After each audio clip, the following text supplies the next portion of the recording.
ஆன்மீகம் என்னவென்று யாருக்கும் தெரியல.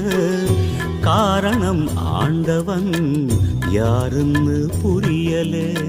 ஆன்மீகம் என்னவென்று யாருக்கும் தெரியல. காரணம் ஆண்டவன் யாருன்னு புரியல. அல்லாவும் ஈஸ்வரனும் ஒண்ணுன்னா விளங்கல. அல்லாவும் ஈஸ்வரனும் ஒண்ணுன்னா விளங்கல. ஆன்மாதான் கடவுளுன்னா நம்பவே முடியல. ஆன்மீகம் என்னவென்று யாருக்கும் தெரியல. காரணம் ஆண்டவன் யாருன்னு புரியல.